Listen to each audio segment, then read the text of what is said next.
իդեպ այդ բենզինի թեմային։ Բենզինն էլ մենք անդրադառնանք, հաճելի կինել Իշխան Սաղաթելյանի հետ հանդիպման ժամանակ էր դրա մասին ասում եւ զուգահեռներ էր տանում այսօր ներկրվող բենզինի եւ ցորենի հետ։ Այդ կանդրադառնանք, բայց չի ձուլվել։ Այո։ Չի ձուլվել, սոված երեխու աչքերին նայել է։ Հիշում եմ, թե ոնց եկած սննդի օգնությանը դեմ կանգնեցին ու ասացին մի բերեք։ Ու իդեպ ես ուզում եմ այստեղ իրենք քանի որ դա շատ են շոշափում, ես ուզում եմ դրա հենց իրականությունը ինչպիսին է եղել, երբ օգոստոսի արդեն վերջին, արդեն Արցախի հանրապետության նախագահ քաղաքական ուժերից պատասխան էր պահանջում այդ առումով որոշում կայացնելու, բնականաբար մենք որևէ որոշման մասին կայացրած չխոսեցինք, հակառակը նախագահին ասում էինք, որ դա բացառապես ինքը պիտի որոշումը կայացնի կամ ինչ որ կերպ ժողովրդի արձագանքով, որովհետև դժվար է քաղաքական որոշում կայացնել, երբ քո ժողովուրդը սոված է։ Եվ իրոք դա այն օրերն էին, երբ ժողովուրդը ինքը պիտի ասեր, ընդունում է ադրբեջանով եկող սնունդը, իդեպ դա ադրբեջանական սնունդ չէր, դա ադրբեջանով եկող նույնիսկ սնունդ էր, թե չի ընդունում։ Ինչին պատասխանը տեսանք, երբ նույնիսկ դրա հաջորդ օրը մեր ազգային ժողովի նախագահ խմբակցության ղեկավարների հետ գնացին հենց այդ հատվածը, ակնայից եկող հատվածը, ասկերան մտնող, եւ բարիկադներ էր ժողովուրդը կազմել, կառուցել ու երեխաներ, մայրեր թույլ չէին տալիս։ Եկավ սնունդը։ Չէ, մեզ մոտ այդ սնունդը։ Չէ, դա արդեն 9-րդ ամիսն էր։ Դա հենց այրեղ, երբ արդեն եգիպտացորենի ալյուրն էլ չկար, ընդհանրապես ոչինչ չկար Ստեփան Արցախում ամբողջությամբ։ Ու ժողովուրդը թույլ չտվեց, այո, հողը եփելով։ Ու իդեպ ժողովուրդը թույլ չտվեց, դա հենց պատասխանն էր Արցախի իշխանություններին, Հայաստանի իշխանություններին, Ադրբեջանի եւ աշխարհի։ Ինչու՞, որովհետեւ գիտեք, մենք իրականում հեշտ է ասել է, դուք մայրեր եք ու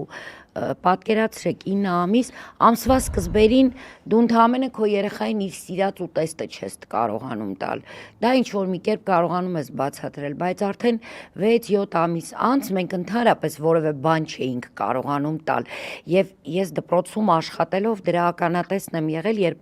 երեխաները գալիս էին դասի, իդեպ բացակայություն չկար, գալիս էին բոլորը ոտքով եւ գիտեք ինչքան դեպքեր են եղել, երեխան ուշաթափվել է դասի ժամանակ, սփռտնած, գույնը գցած, բայց ինքը գալիս էր դպրոց։ Ինքը սոված գալիս էր դպրոց կամ հղի կինը ծննդատուն գնալիս սոված, կիսասոված։ Գիտեք, խմբեր կար սոցիալական ցանցերում, երբ գրում էին, այս ինչ հղին սոված են տանը, ոչինչ չկա, ով ինչ կարող է հասցնել։ Եվ արագ ինչ որ խմբեր էին առաջանում, ուղարկում էին ամեն մեկը կամ ինչ որ մեկի սրտով ինչ որ բաներ անցել, մի խոսքով կամ ջերմությունը երեխայի չէր, աղա Բադրջանը։ Հա, ինչ որ այդպիսի բաներ, այո, նույնիսկ իմ գործընկերը Դավիթը Գալստյան հիշում եմ, երբ արդեն ոչ ոք աղ չուներ մեր շրջապատում, ինքն էլ է եփել, մի ամբողջ օր տրամադրել եփել էր ու բաժանում էր բոլորին իր եփած աղը, բայց գիտեք, ես հիմա զգում ես ժպիտով եմ հիշում այդ օրերը։ Հիմա բոլոր արցախցի յուրաքանչյուրի հետ խոսած իրանք ժպիտով են հիշելու։ Ինչու, որովհետև դա մենք գիտակցված ենք արել, դա պատերազմ էր, որտեղ մենք չէինք փախնում։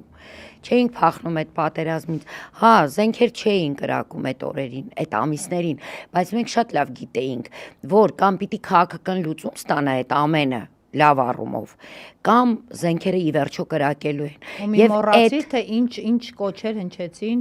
ինչ հայտարարություններ հնչեցին Մայր Հայաստանից։ Այո, ցեղասպանություն է լինելու, վերցրեք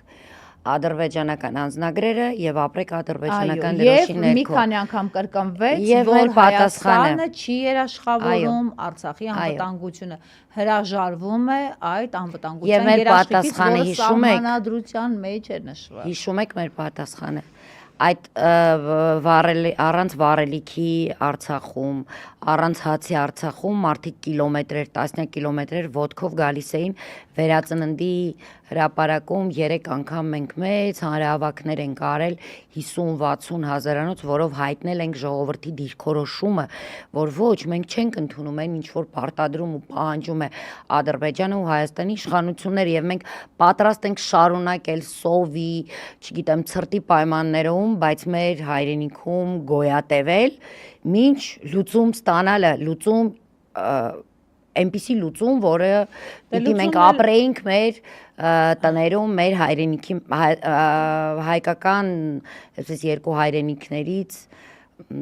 մեր հատվածում, հա, մեզ բաժին հասած հատվածում եւ հենց այդ ժամանակահատվածում մենք ունեինք հնարավորություն, ես անընդհատ դա ասելու եմ, իսկ ով էր ասել, որ մենք չէինք կարող դուրս գալ, իսկ ով էր ասել, որ շրջափակման ժամանակ մենք չէինք կարող դուրս գալ, ով էր ասել, որ մենք դիմելով ռուս խաղապահներին չէինք կարող դուրս գալ, տեսեք, ես մի դեպք եմ պատմում, շրջափակման ժամանակ 14 երեխա մնացել էին Հայաստանի Հանրապետությունում, որից մեկը հենց իմ երեխան էր, իմ տղան էր, անչափահաս երեխան էր, իրենք մեկ օրով, այո, դեկտեմբերի 11-ին եկել էին, 12-ին պիտի վերադառնային, փակվեց ճանապարհը եւ մնացին 48 օր իրենք մնացել են Երևանում եւ այդ 48 օրերի ընթացքում մենք բանակցություններ ենք վարել Կարմիր խաչի հետ, որովհետեւ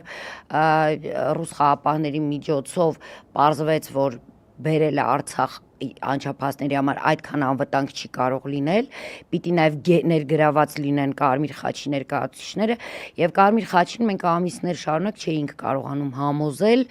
որ մեր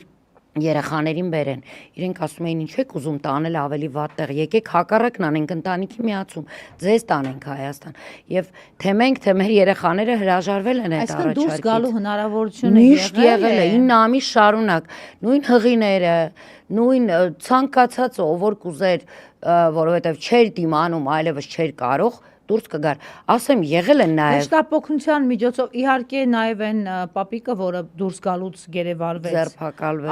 իրենց կողմից, բայց եղել են նաև դեպքեր, որ այո, հիվանդների էին տեղափոխում, դու ճիշտ ես ասում, բայց շատերը հրաժարվում էին, այսինքն եթե Փաշինյան դու պնդում ես, որ մարդիկ փախել են, այդ փախել եւ ինչ է կարծում, եթե 120,000 արցախցի դիմեր ռուս խաղապահներին, որ մենք այլևս չենք ուզում մնալ, ուզում ենք դուրս գալ, մեզ պիտի մերժեին, ոչ, մեզ ուղեկցելու էին ու ճանապարհելու էին, դա մեր որոշումն է եղել, մենք չենք փախել, մենք չենք փախել սեպտեմբերի 19-ին, մենք չենք փախել սեպտեմբերի 20-ին, մենք չենք փախել, չի փախել մեր զինվորը, խոսում է զենքերից, այո, անթիվանամար զենքեր կան, դա էլ իդեպ են պատասխանը իրեն, որ նախկինները զենք չէին առնում, դա երևի իր առած, հա, այդ սուերն էին երևի, հա, այնտեղ մնացել, այո, սա նախ է դրա պատասխանը, որ այո, Արցախում այնքան զենք կար, որ կարող էր, հնարավոր էր պաշտպանել Արցախը, ավելի վատ բաներ ասել, 120,000 այդ բրիֆինգում ասեց, որ զենքերի մեծ մասը շուրջ 80% առանց մատը կպնելու է մնացել, то есть զենքը չի կիրառվել, մի րոպե, 120,000 մարդ, որից կռվելու ունակ են 20,000-ը երևի, ռազմական գործիչները ավելի լավ կասեն, որտեվ մեծ մասը դրանք կանայք, ծերեր, երեխաներ, հաշմանդամներ, այսինքն ինքը ոնց էր պատկերացնում, այն երեխաները կամ նոր ծննդաբերած մայրերը կամ մանկահասակ երեխաները պիտի գնային այդ զենքը բռնեին, ով ունակ էր զենք բռնելու բռնել էին, այդ մարդուն ուղղակի պետք է հիշեցնել անընդհատ, հա, որ 120,000 հոգու հայի ինքը մենակ էր թողել Թուրքիայի եւ Ադրբեջանի դեմ, էլ չեմ ասում օգնությունը Իսրայելից, չեմ ասում օգնությունը Ուկրաինայից, պետք է չէ խոսել այս մասին, ի վերջո 20 թվականին, երբ որ մենք ովքեր որ Արցախում էին այդ ժամանակահատվածում պատերազմի, կանգնած նայում էինք, ասում էինք, այս ինչ լույս է, այս ինչ հրավառություն է, եւ մենք հետո ենք իմանում, որ դա Ուկրաինայից բերված ֆոսֆորն էր, որը նաեւ շատ ուժեղ ազդեցություն ունեցավ մեր առողջության վրա, հարցրեք բժիշկներին, հարցում արեք ու տեսեք, այսօր օնկոհիվանդությունները, եթե այո Հայաստանում մեծ ծավալի են հասել, բժիշկները փաստում են, որ համեմատած Հայաստանի մեր հայրենակիցների մոտ կրկնակի տեմպով է արցախցիների մոտ, Եվ դա սկսվել է պատերազմից հետո,